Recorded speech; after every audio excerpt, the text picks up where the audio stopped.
At ayan mga ka-crypto, balitang XRP po tayo ulit sa video na ito. At narito po ang ating pinakaunang matinding balita dito. Kung saan sabi rito ay expert says this development changes everything for XRP in Japan. Habang ang marami ay nakatitig pa rin sa price charts, may isang malaking development sa Japan na posibleng magpabago sa laro para sa lahat ng mga XRP holders. Hindi na lang ito tungkol sa hype. Ito ay tungkol sa real-world financial adoption na matagal na nating hinihintay. Ngayon ay bakit nga ba sinasabi ng mga experts na this changes everything? Kaya pasabog po tayo dyan. Ayon po sa crypto commentator na si Crypto Sensei, nasa gitna na tayo ng isang structural transformation. Sa Japan, na kilala sa malinaw na crypto regulations, may mga projections na ang malaking bahagi ng kanilang mga bangko ay mag-i-incorporate na ng XRP-related infrastructure. Ang akala ng iba, experiment lang ito. Pero ang Japan ay seryoso sa cross-border payment efficiency. Isipin po ninyo, kung ang mga bangko sa Japan ay gagamit na ng XRP para sa kanilang settlement systems, hindi na lang ito speculative asset. Ito na ang magiging daluyan ng bilyong-bilyong halaga ng pera. Ang susunod na yugto ay ang tinatawag na settlement migration. Ibig sabihin ang mga prime brokerages at liquidity providers ay posibleng lumipat na sa XRP Ledger para sa mas mabilis at murang transaksyon. Kapag ang mga institution, kapag sila na po ang gumagamit ng network, ang demand ay hindi na manggagaling sa mga retail traders lamang, kundi sa mga dambuhalang financial firms. Ito po ang tipo ng demand na kayang mag-sustain ng asset value sa mahabang panahon, malayo sa pabago-bagong emosyon ng market.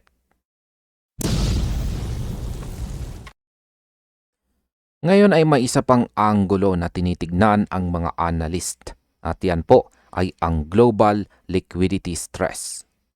Kapag nagkaroon ng pressure sa global economy, lalong naghahanap ang mga institution ng frictionless na paraan para maglipat ng kapital.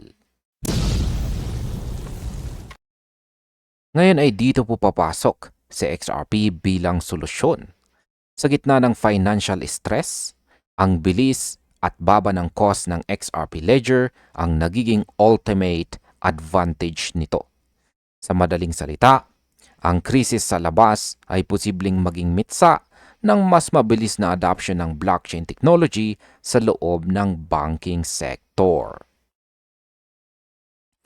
Ngayon, ang masasabi ko naman tungkol dito ay mula po sa pagiging speculative trading asset, si XRP ay dahan-dahang nagiging embedded financial infrastructure. Ang mga balitang galing sa Japan ay isang malakas na signal na dapat nating bantayan sa mga susunod na buwan. Kaya ang tanong, handa na ba ang mundo sa bagong era ni XRP?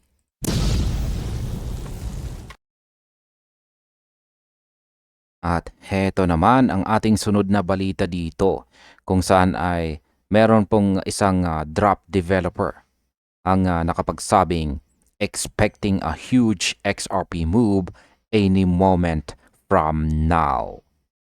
Habang ang lahat ay nakatingin po sa dollar price, ang mga tunay na eksperto ay may ibang binabantayan. Yan po ay ang laban ni XRP at Bitcoin. Ayon po sa mga developers at saka market observers ngayong February 2026, si XRP ay nasa isang decisive inflection point. May malaking galaw na paparating at hindi ito dapat palampasin.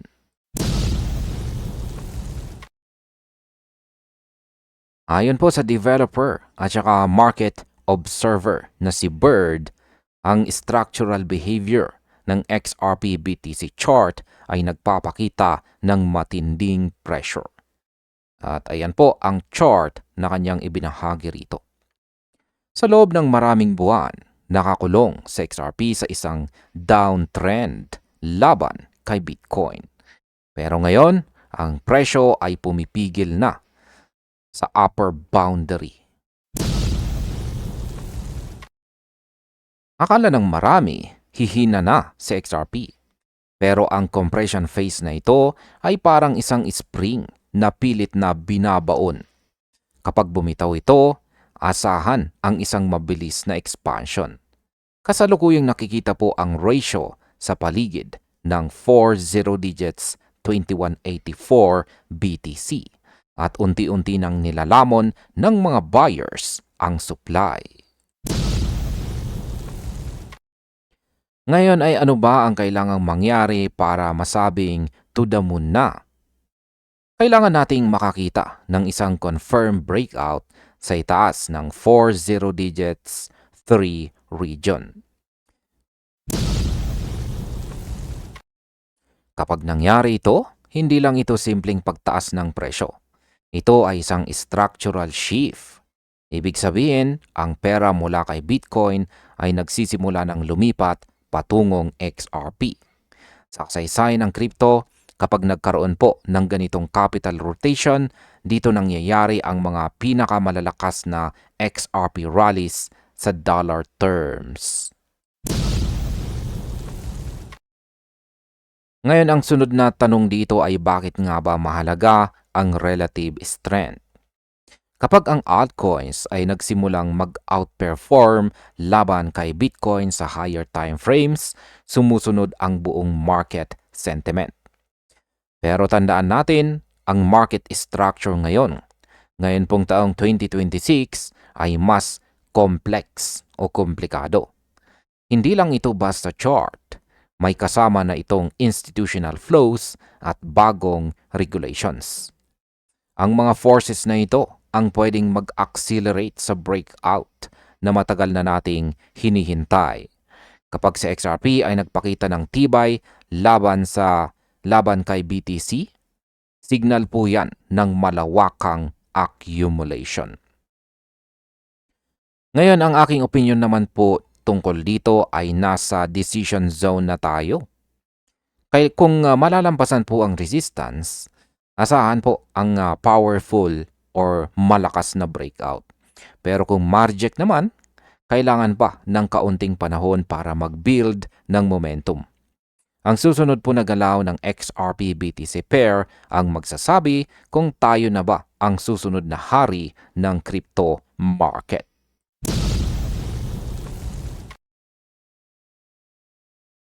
At ayan ang sabi naman sa balitang ito ay Grayscale Executive drops statement about XRP. May malaking balitang lumabas ngayong February 2026 galing mismo sa loob ng Grayscale. Ayon po sa kanilang Head of Product and Research na si Rayhani Sharif Askari, may institutional whisper na hindi na pwedeng baliwalain.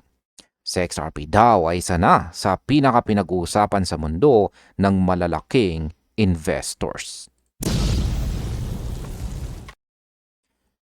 Ayon po kay Sharif Askari, ang kanilang sales team ay nakakatanggap ng sunod-sunod na ulat mula sa mga financial advisors.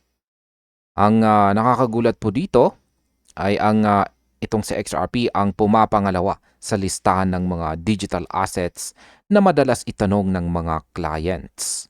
Pumapangatlo lang ang iba dahil si Bitcoin lang ang nasa itaas nito. Akala natin dati, retail lang ang mahilig kay XRP. Pero ngayon, pati ang mga traditional na investors at advisory circles, XRP na rin ang bukam bibig. Ayan, o yung kanilang madalas pag-usapan. Mukhang nagbabago na ang ihip ng hangin sa Wall Street dahil dyan. Ngayon ay hindi lang daw ito dahil sa hype. Binigyang diin ng Grayscale executive na si XRP ay isang battle-tested blockchain. Sa loob ng maraming taon ng market volatility at legal issues, nanatili itong matatag. Ngayon ang technology ay humahabol na sa mga talks o expectation ng mga tao. Ang infrastructure ng XRP ay tinuturing na institutional grade na. Ibig sabihin, handa na itong gamitin sa real-world use cases sa mas malawak na scale. Mula sa puro speculation, lumilipat na tayo sa tinatawag na measurable utility. Ang isa pang malagang punto ay ang lakas ng XRP community. Sabi ni Sharif Askari, ito ang isa sa pinakamalawak at pinaka-dedicated na community sa buong digital asset space. Ang sustained demand na ito ang nagpapatakbo sa interest ng mga advisors sa buong bansa. Dati, sinasabi nilang hype lang sa XRP. Pero ngayon, nakikita na ng mga institutional participants ang structural advantage nito. Ang dating bulong sa mga opisina, ngayon ay nagiging malakas na sigaw na para sa utility at adoption. Ngayon, ang masasabi ko naman tungkol dito ay ang pahayag na ito mula sa Grayscale ay isang malaking validation para sa network. Kung ang mga financial advisors mismo ang nagsasabing si XRP ang hinahanap ng kanilang clients, hindi malayo na makita natin ang mas malaking institutional flow sa mga susunod na buwan. Si XRP, ang asset na dati ay underdog, ngayon ay katabi na ng Bitcoin sa demand.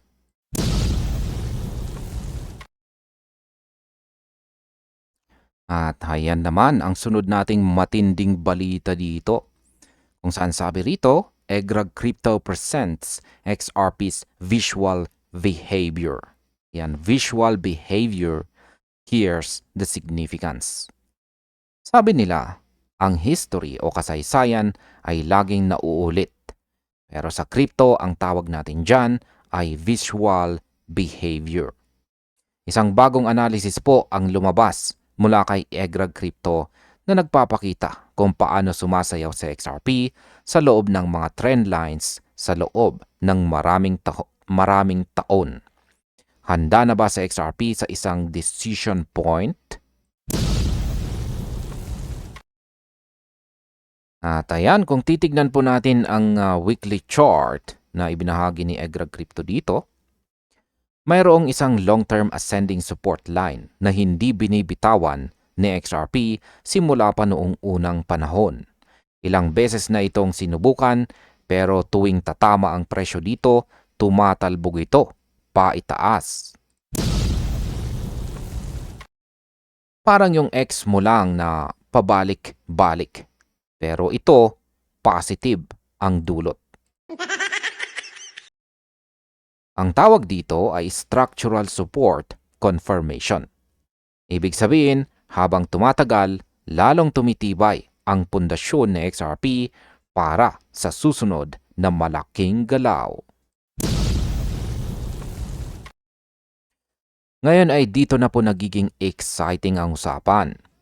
May nabubuong dambuhalang symmetrical triangle kung saan ang descending resistance at ascending support ay nagbabanggaan na. Ang presyo ng XRP ay ipit na sa dulo ng triangle na ito. Sa technical analysis, ang ganitong compression ay parang spring na inipit. Yan, or iniipit. Kapag kumawala ito, asahan po natin ang matinding volatility. Hindi po ito basta hula o prediction. Ito ay isang technical condition na naghihintay na lang ng sapat na liquidity para sumabog. Hindi rin po mawawala ang Fibonacci levels. Dito po sa chart ni Egrag, Binabantayan po ang 0.702 at 0.5 retracement levels bilang mga safety nets. Pero ang mas nakaka-curious ay ang 1.618 Fibonacci extension sa itaas.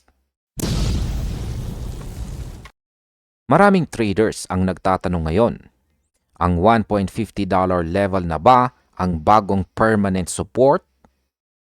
Habang ang iba ay nakatingin sa short-term gains, ang visual behavior analysis ay nagpapaalala sa atin ng laro ni XRP ay isang marathon, hindi po sprint. Ngayon, ang masasabi ko naman tungkol dito ay ang structure ng chart ay nagtatakda ng kondisyon, pero ang liquidity pa rin ang siyang magdidikta ng direksyon. Sa XRP ay nasa positioning phase na ang yugto bago ang huling resolusyon. Kaya saan ka tataya? Breakout o breakdown? Isa lang ang sigurado, malapit na po nating malaman ang sagot.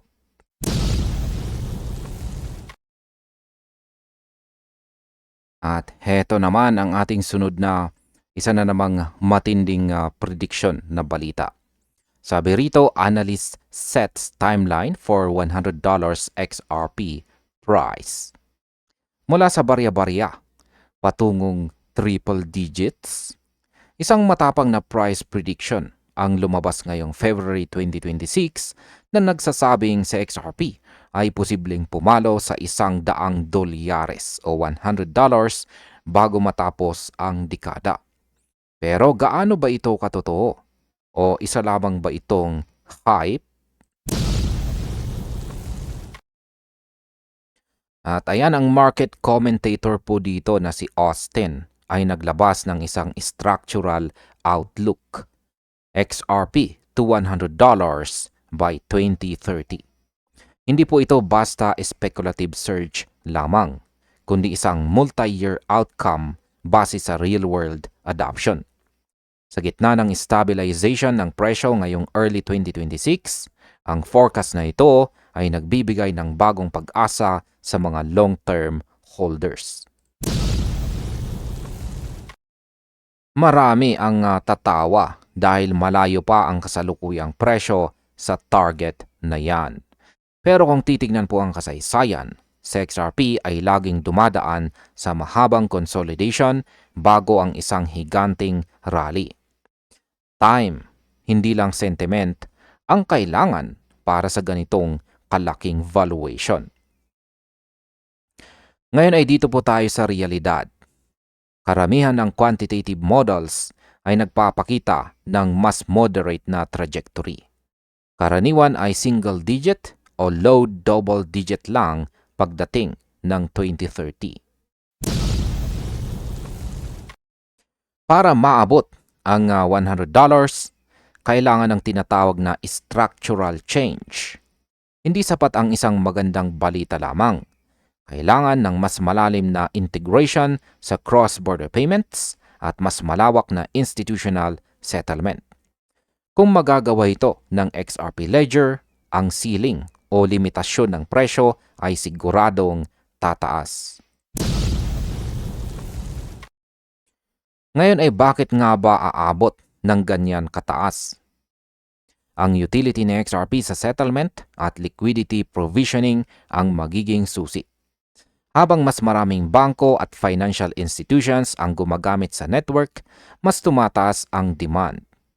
Siyempre, hindi po mawawala ang mga sagabal gaya ng regulatory evolution at kompetisyon mula sa ibang tech. Pero ang roadmap ni Austin ay nakatutok sa long game. Ang tanong na lang ay kung sasabay ba ang market reality sa vision na ito sa susunod na 4 na taon. Ang masasabi ko naman tungkol dito ay ang $100 XRP ay isang vision na puno ng optimism. Bagamat malayo pa ang lalakbayin mula sa presyo natin ngayon, ang usapin sa pagitan ng data-driven realism at saka visionary forecast ang magpapanatiling buhay sa XRP narrative. Kayo, naniniwala ba kayo sa $100 timeline?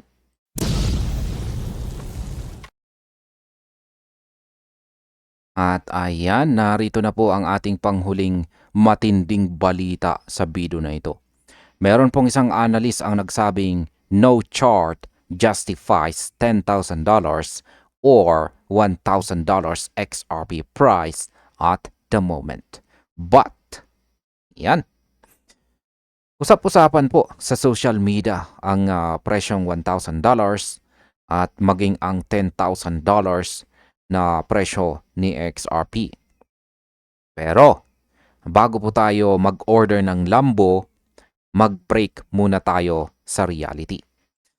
Kasi ayon po sa pinakabagong report ngayong February 2026, walang chart daw na nagpapatunay sa mga sky-high prices na yan sa ngayon. Direktang binitawan ng crypto analyst na si Crypto Bull ang katotohanan. Ayan. Walang technical evidence daw para sa $1,000 XRP sa kasalukuyang market structure. Imbis na umasa sa hype, mas mainam na tumingin sa achievable targets. Ang roadmap na nakabase sa data ay nakaturo sa presyong $28 hanggang $70. Ngayon ay bakit $70 lang? Yan, dahil ito po ang level na tumutugma sa historical patterns, market cycles, at saka technical retracements. Ang $10,000 ay mangangailangan ng capital inflow na hindi pa nakikita sa kasaysayan ng mundo. Ngayon ay tingnan natin ang kasaysayan. Si XRP ay madalas mag-rally pagkatapos ng mga retracement sa key support levels. Ayon sa analysis, ang kasalukuyang galaw ng presyo ay replika lang ng mga nakaraang mid-cycle corrections. Ang pag-akyat po sa $28 hanggang $28 hanggang $70 ay maituturing na natural continuation ng cycle. Ito ay mga zone kung saan nagkaroon na ng accumulation noon. Hindi po ito speculative spike, kundi isang mathematically supported na projection base sa kung paano gumagalaw ang XRP ledger.